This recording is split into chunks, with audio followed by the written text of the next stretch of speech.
Good morning, dear student. In this video, we are going to explore second law of motion. In our previous video, we have completed the first law of motion and their applications. Now, let's get started. See, observe this video clip. In this video clip, a boy is moving an empty carton. We can see he has to apply very less force. Why? Because simply it has a less massive object. So he has to apply less force. Am I correct? Now, in this video clip, we can observe he has to push a massive object or a heavy object. So, he has to apply more force. Isn't it?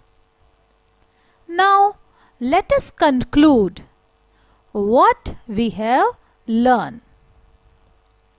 We learn if an object has less mass, it requires less force.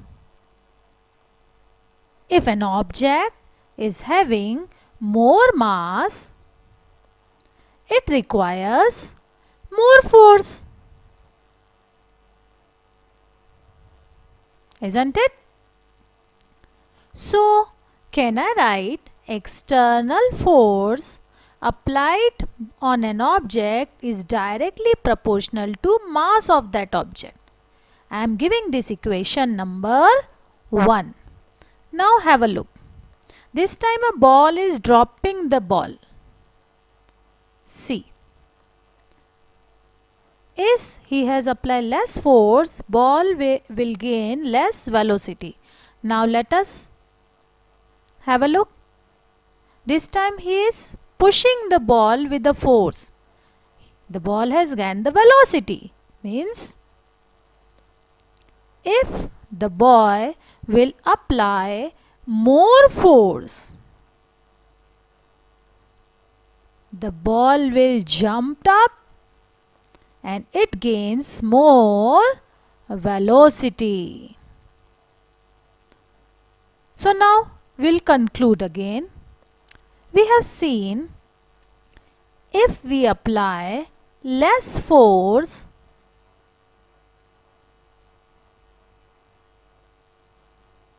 object will gain less velocity. And if we apply more force, the object will gain more velocity.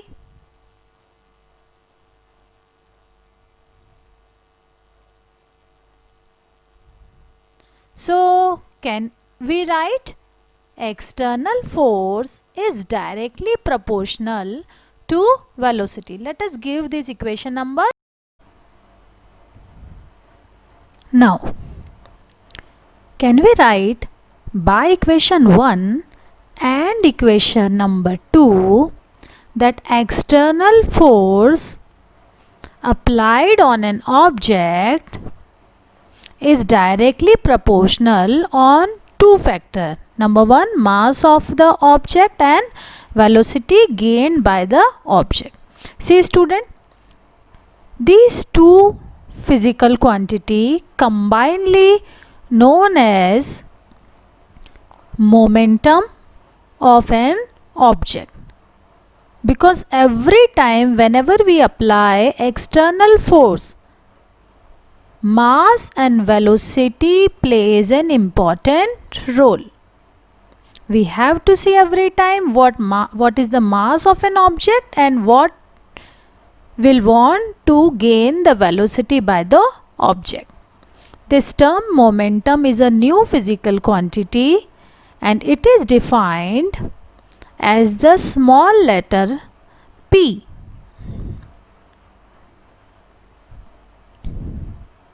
Okay. Now can we write that P's value is equal to product of mass and velocity. We'll give this above equation as equation number 3. Now by equation 3, if we put a value of P in equation number 3, what we will get? That external force applied on an object is directly proportional to the momentum gained by the object. If we can say, if the external force will increase, the momentum of an object will be increase, and if what happen if force will decrease, clearly momentum will also decrease. So momentum of an object can change as the external force will change, or we can write the change of momentum,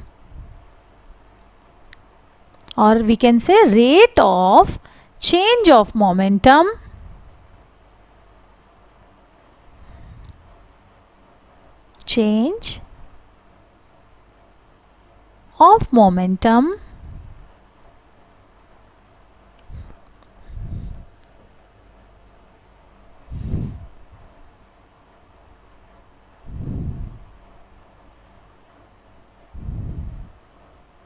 is directly proportional,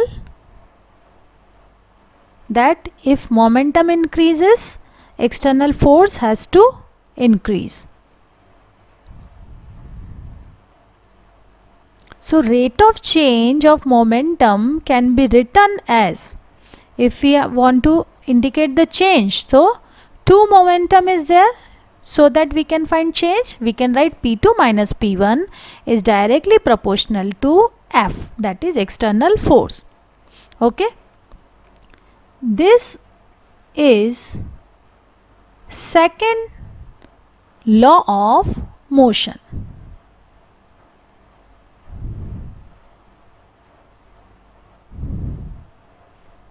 This term is known as second law of motion.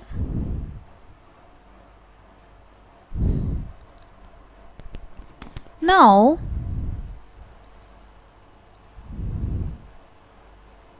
we can write the statement of second law of motion.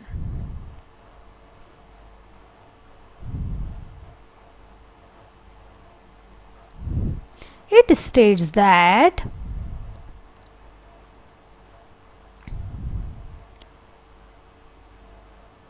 rate of change of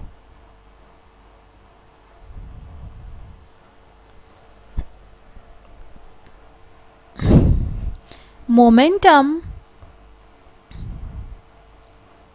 is directly proportional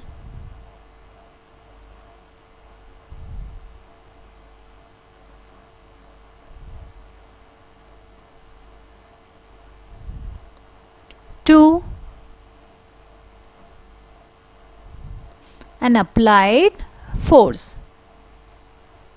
External force, or we can say external force apply on it.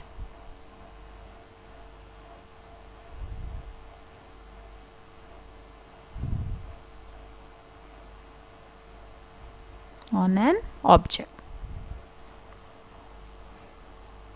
Okay, so mathematically we can write F is proportional to, either we can write P2 minus P1. P2 minus P1 indicates the change of momentum, or we also can write F is directly proportional to del of P. This triangle symbol shows rate of change.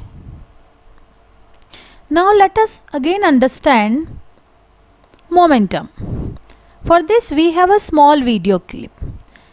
I'll force a vacant glass, and then again I'll force on a half filled glass with the same force. Now let us observe what is that.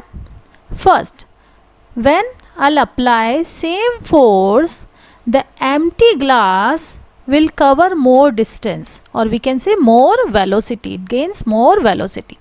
But object is having more mass gains less velocity.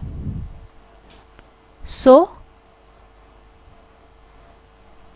when we apply same or constant force,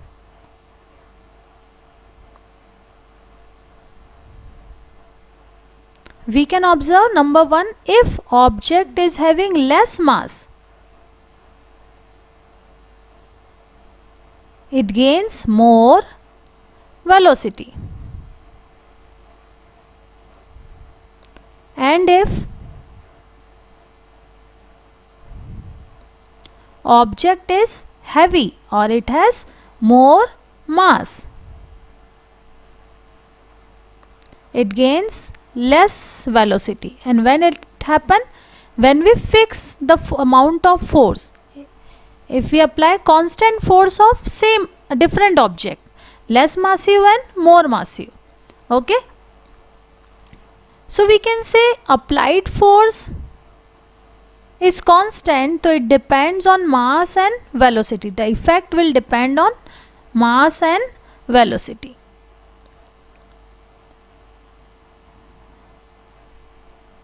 We can again write, for a constant force, if mass n will have two different physical quantity velocity, but we can relate them as mass if of an object increase, velocity will decrease when we apply a constant force, and if mass decrease, velocity will increase. So we can observe mass and velocity are inversely proportional to each other. Now second case, what happen if we keep mass of an object constant? That means two object is having same mass. So what we will observe? We can observe, if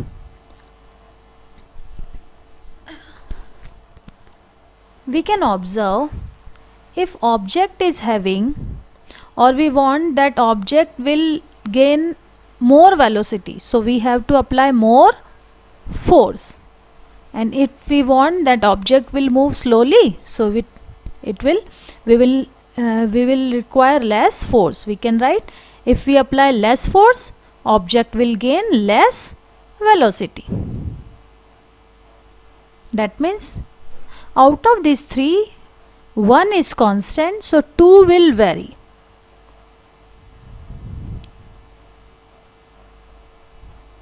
Other two physical quantity will vary.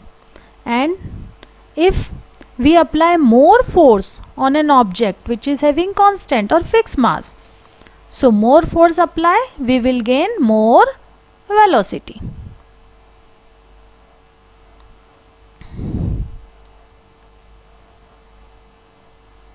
Student, we can see there are an interconnection between these three physical quantity: force, velocity and mass of an object.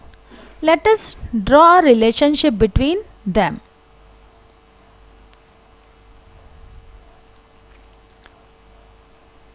I have drawn a triangle. First, I'll try to keep force as a fixed physical quantity, or force is constant. Okay, when we apply constant force, so what will be the effect on an object? If mass of an object is high, it will gain less velocity. Okay, that means mass and velocity at that time inversely proportional. Again, we are drawing a triangle or relationship between these three physical quantity. Now if we will keep mass of an object fixed, so what are the effect? If we apply more force, the object will gain more velocity. That means both physical quantity at that time directly proportional. Now in third case,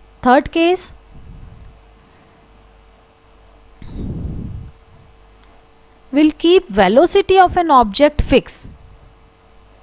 Okay, that means at what velocity, or we can say uniform velocity, when an object moves with uniform velocity, or if we want an object to be moved with a uniform velocity, at that time we can say the velocity is fixed or constant. Constant velocity mu means if we increase external force or mass, so we will have to apply more force. If an object is heavy, we have to apply more force. Mass will increase, the force will also increase. So there is a relation between three terms. That is why mass and velocity can draw a combined effect on an external force, so that we can say F, V and have are in relation, and this precise format, that means V and M, combined effect of velocity and mass, can be called as momentum. Unit of momentum will be equal to, as we know that P is product of mass and velocity, so unit of P will be unit of mass into unit of velocity. Correct? Now unit of mass is kg and unit of velocity is meter per second. So it will be equal to kg meter per second. Okay. So this way we can define momentum. P is equals to mv. This is very important term. Okay student, I hope it is clear to you. So student, this is homework time. In my previous video I have given some video clip and asked which kind of inertia showing by this video clip. So I hope you have solved it. Let us observe them again. This is the first video clip. What kind of inertia is applying on the fruit we have to find. See, knife and fruit both are in motion starting, but after some time knife stopped by applying force, but fruit couldn't. So a fruit has inertia of motion. Okay. Now see the second example. In this, a chair and the books both are in motion, both are moving. After some time, by applying external force, a chair stopped suddenly. Let us observe.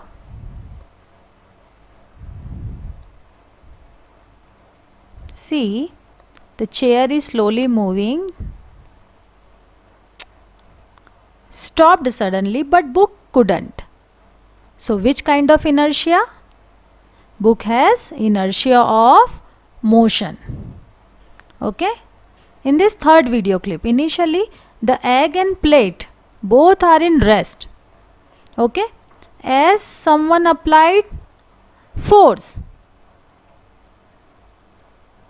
so plate start moving, but egg couldn't because it is in the state of rest. So eggs, it is the example of inertia of rest. I hope it is clear to you.